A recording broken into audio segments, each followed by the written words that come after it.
अस्सलामुअलैकुम। आज हम बात करेंगे ट्रेड के एक इम्पॉर्टेंट टॉपिक की जिसका नाम है इंटरनेशनल कमर्शियल टर्म्स। शॉर्ट में हम इनको इनको टर्म्स भी कहते हैं। ये बेसिकली स्टैंडर्ड टर्म्स होती हैं जो कि इंपोर्ट और एक्सपोर्ट करने के वक्त काम आती हैं।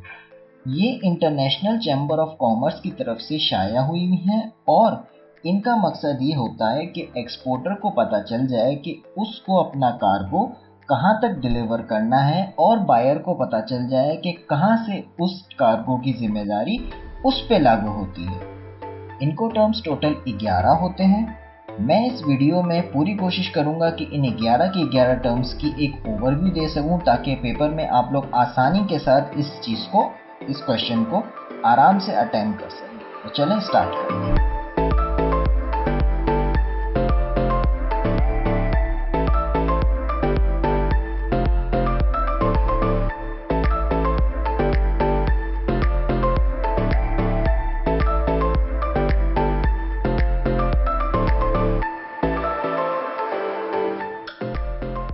जब भी हम ट्रेड की बात करते हैं तो हम अपने प्रोसेस को 3 हिस्सों में डिवाइड करते हैं। एक कहलाता है प्लेस ऑफ एक्सपोर्टर।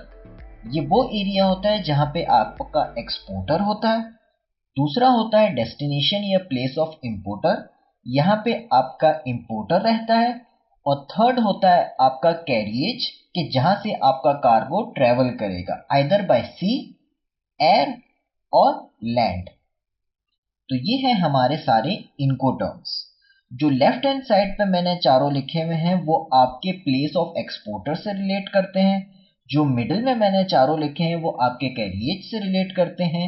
और जो राइट हैंड साइड पे मैंने लिखे हैं ये आपके प्लेस ऑफ इंपोर्टर से रिलेट करते हैं। इसमें आप नोट करेंगे कि मैंने FAS, FOB, CFR और CIF का कलर अलग रखा है। इसका मकसद ये है कि ये वो चार हैं जो स्पेसिफिकली तब यूज होते हैं जब आपका कार्गो थ्रू सी ट्रेवल कर रहा हो, यानी शिप के थ्रू ट्रेवल कर रहा हो।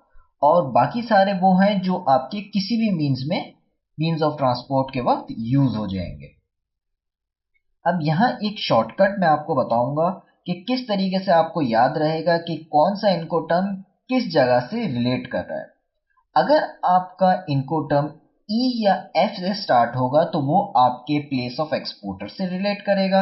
अगर सी से स्टार्ट करेगा तो कैरेज से रिलेट करेगा। और अगर डी से स्टार्ट करेगा तो आपका डेस्टिनेशन या प्लेस ऑफ इंपोर्टर से रिलेट करेगा।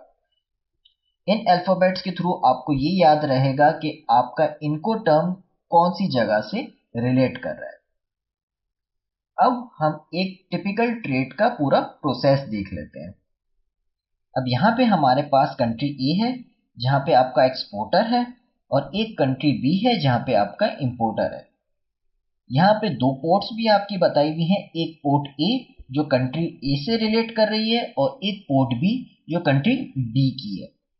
यहाँ मैं एक टिपिकल ट्रेड की ट्रांजैक्शन की बात कर लेता हूँ जहाँ पे आपका एक प्रोडक्ट है जो एक्सपोर्टर की फैक्ट्री में तैयार हो रहा है और वो प्रोडक्ट आपका डिलीवर होना है कंट्री बी में जो इंपोर्टर है उसके घर पे।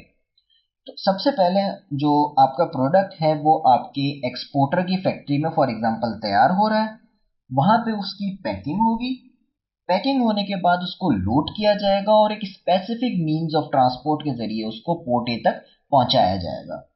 वहां पे इसकी कस्टम्स ड्यूटी पे की जाएगी, इसके टर्मिनल चार्जेस पे किए जाएंगे। टर्मिनल चार्जेस बेसिकली आपके अथॉरिटी चार्जेस होते हैं आपके सामान की हैंडलिंग, स्टोरेज वगैरह के लिए। ये चार्जेस कट होने के बाद आपका जो सामान है वो स्पेसिफिक वेसल में लोड कर दिया जाएगा। अब डिपेंड करता है, अगर आपके कार्गो को सी के थ्रू ट्रेवल करना है तो शिप यूज होगा। अगर इनलैंड के थ्रू करना है तो ट्रक या ट्रेन के थ्रू हो जाएगा। और अगर एयर के थ्रू करना है तो आप एयरप्लेन में उसको लोड कर देंगे। फिर आपका जो सामान है वो स्पेसिफिक मीन्स ऑफ ट्रांसपोर्ट के थ्रू वो पोर्ट बी तक पहुंच जाएगा जहां पे उसकी अनलोडिंग होगी। उसकी इंपोर्ट ड्यूटीज और टैक्सेस कटेंगे, उस पे आपके कस्टम्स की क्लियरेंस होगी। उसके बाद वो स्पेसिफिक मीन्स ऑफ ट्रांसपोर्ट के थ्रू अगेन ट्रेवल करेगा और आपके कंट्री बी में आपके इंपोर्टर की जगह पे पहुंच जाएगा। ये एक टिपिकल ट्रेड का प्रोसेस है कि किस तरीके से एक प्रोडक्ट आपका एक कंट्री के एक स्पेसिफिक पॉइंट से ट्रेवल करता है और दूसरी कंट्री के एक स्पेसिफिक पॉइंट तक पहुंच जाता है। इसमें मजीद कुछ चार्जेस है, इंश्योरेंस चार्जेस और वो सब भी आपकी चीजें हैं, लेकिन वो मैं बाद में बताऊंगा जब मैं एक एक करके इनको टर्म्स को डिस्कस करूंगा। तो ये आपका ट्रेड का प्रोसेस, आई होप आप लोगों को क्लियर होगा। अब चलते हैं एक एक इनको टर्म को डिस्कस करते हैं। सबसे पहले हमारे पास आता है EXW, एक्स वर्क। यहाँ पे एक्सपोर्टर की जिम्मेदारी क्या होती है? उसकी सिर्फ ये जिम्मेदारी होती है कि वो प्रोडक्ट को तैयार करवा के उसकी स्पेसिफिक पैकिंग करवा के अपनी फैक्ट्री या वेयरहाउस की प्रेमिसेस में रखवा देगा। बस उसकी सिर्फ ये जिम्मेदारी है। अब वहां से उस प्रोडक्ट को ले जाना अपने घर तक इंपोर्टर की जिम्मेदारी है, टोटल जिम्मेदारी इंपोर्टर की है। ठीक है, दूसरा देख लेते हैं। दूसरा हमारे पास है FCA फ्री कैरियर। यहाँ पे एक्सपोर्टर की जिम्मेदारी थोड़ी और बढ़ जाएगी। अब वो अपने प्रोडक्ट को सिर्फ पैक ही नहीं करेगा बल्कि एक स्पेसिफिक मीन्स ऑफ ट्रांसपोर्ट पे, जैसे यहाँ पे ट्रक शो हुआ है, उस मीन्स ऑफ ट्रांसपोर्ट में उस प्रोडक्ट को लोड करवा देगा। ये यहाँ तक जिम्मेदारी एक्सपोर्टर की हो गई। अब उस प्रोडक्ट को वहां से इस ट्रक से अनलोड करना और वहां से टोटली अपने घर तक पहुंचाने का जितना भी काम है वो आपके इंपोर्टर का हो गया, इंपोर्टर की जिम्मेदारी है हो गई। इजी। तीसरा देख लेते हैं। तीसरा है हमारे पास FAS, फ्री अलोंगसाइड शिप। इसके अंदर एक्सपोर्टर की जिम्मेदारी मजीद बढ़ जाती है। अब वो क्या करेगा? सिर्फ प्रोडक्ट को पैक ही नहीं करेगा, एक स्पेसिफिक मीन्स ऑफ ट्रांसपोर्ट पे उसे लोड करवाएगा और पोर्ट तक उसे पहुंचाएगा, और वहां पे उसकी जो भी टर्मिनल चार्जेस होगी और कस्टम्स के चार्जेस होंगे वो एक्सपोर्टर ही पे करेगा। फॉर एग्जाम्पल, कोयटा में उसकी फैक्ट्री थी तो वहां से उसने प्रोडक्ट को लोड करवाया और गवादर तक पहुंचाया, और वहां पे उसकी जो भी चार्जेस वगैरह होंगे वो सब एक्सपोर्टर पे करेगा। इसके अलावा जितना भी प्रोसेस है वो इंपोर्टर की जिम्मेदारी है। चौथा है हमारे पास FOB, फ्री ऑन बोर्ड। इसमें एक और रिस्पॉन्सिबिलिटी ऐड हो जाएगी, जैसे कि इसका नाम है फ्री ऑन बोर्ड। अब एक्सपोर्टर क्या करेगा? इस कार्गो को एक स्पेसिफिक वेसल में लोड भी करवाएगा। जैसे अगर आपके कार्गो को एक स्पेसिफिक शिप के थ्रू ट्रेवल करना है तो अब ये उस कार्गो को उस स्पेसिफिक शिप में लोड भी करवाएगा और उस लोडिंग के चार्जेस भी खुद पे करेगा। इसके अलावा जितना भी है ट्रेवलिंग से लेकर उसके घर तक का जितना भी है वो इंपोर्टर बेयर करेगा। तो ये थे हमारे प्लेस ऑफ एक्सपोर्टर के चारों इनको टर्म्स। अब कैरेज के इनको टर्म्स देख लेते हैं। यहाँ पे हमारे पास सबसे पहले है CFR, कॉस्ट एंड फ्रीट। इसका मतलब ये होता है कि अब आपका एक्सपोर्टर इसमें आपके फ्रेट के चार्जेस भी पे करेगा। फॉर एग्जांपल, आपकी शिप ने गवादर से लेकर जायद पोर्ट तक ट्रेवल करना है, इस ट्रेवलिंग पे जितना भी खर्चा होगा, जो शिप के चार्जेस होंगे, वो भी अब एक्सपोर्टर ही पे करेगा। अगला देख लेते हैं। अगला हमारे पास बहुत आसान है, CIF, कॉस्ट, इंश्योरेंस एंड फ्रीट। इसमें क्या होगा? सेम आपका CFR का प्रोसेस होगा, लेकिन एक क्या एडिशनल रिस्पॉन्सिबिलिटी होगी?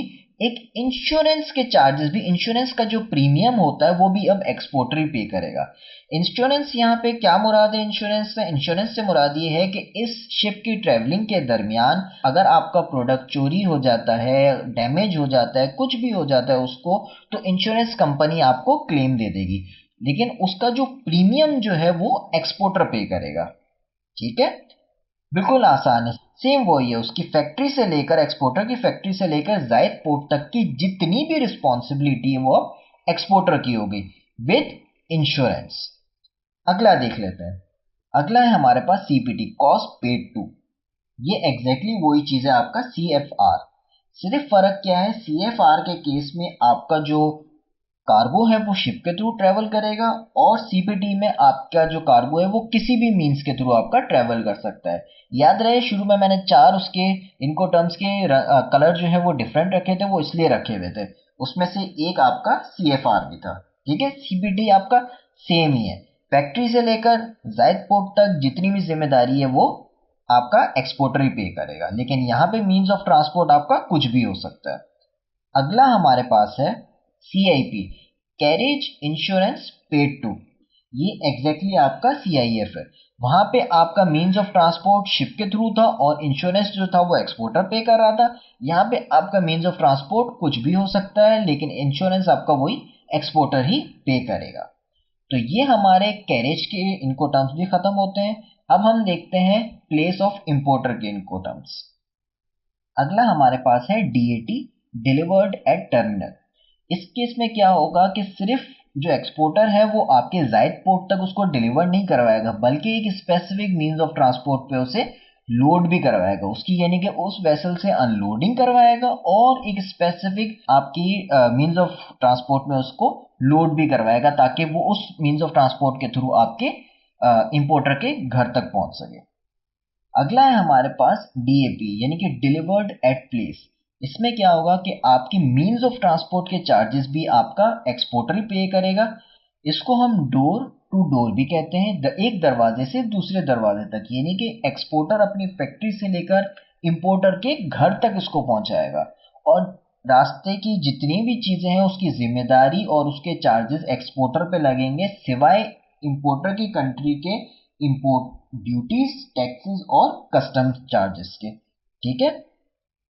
आखिरी है हमारे पास DDP, डिलीवर्ड ड्यूटी पेड। नाम से ही पता चल रहा है इसके अंदर जो रिमेनिंग दो चीजें हैं, जो ड्यूटी और कस्टम के चार्जेस, टैक्सेस वगैरह जो भी है, अब ये चीजें भी आपका एक्सपोर्टर ही पे करेगा, यानी कि फैक्ट्री से लेकर इंपोर्टर के घर तक जितनी भी जिम्मेदारी है, जितने भी चार्जेस हैं, वो आपका इंपोर्टर ही पे करेगा। तो ये थे हमारे इनकोटम्स। मैं दोबारा एक दफ़ा रिपीट कर देता हूँ। एक्सवर्क में एक्सपोर्टर की जिम्मेदारी क्या थी? अपने वेयरहाउस या फैक्ट्री के प्रेमिसेस तक अपने प्रोडक्ट को रखवा देना। FCA में फ्री कैरियर में क्या था?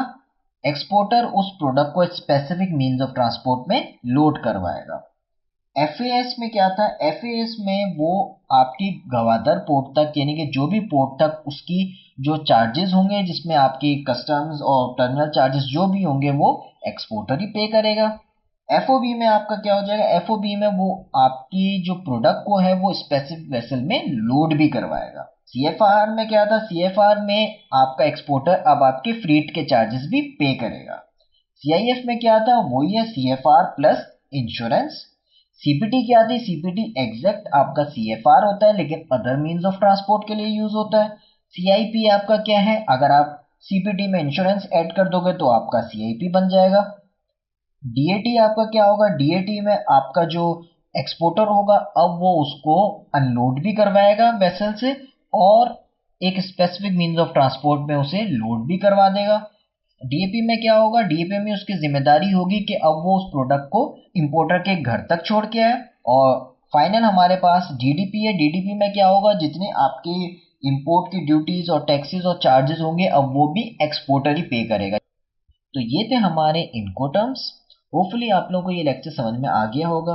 एग्जाम्स में MCQs में भी ये पूछे जाते हैं और सब्जेक्टिव में भी आपको दिया जाता है कि आप पर्टिकुलर इनकोटर्म को एक्सप्लेन करें, या एक स्पेसिफिक इनकोटर्म्स आपको दे दिए जाएंगे और आपसे पूछा जाएगा कि एक्सपोर्टर की जिम्मेदारी कहाँ तक है और इंपोर्टर की जिम्मेदारी उसमें कहाँ तक होगी। तो होपफुली आप लोग इस क्वेश्चन को इजीली अटेम्प्ट कर सकेंगे। बस मैंने जो आप लोगों को शॉर्टकट्स बताएं वो शॉर्टकट्स याद रखिएगा और इस पूरे प्रोसेस को याद रखिएगा, तो आप लोगों को ये इनको टर्म्स इजीली याद रहेंगे। फिर मिलेंगे अगले लेक्चर में। Till then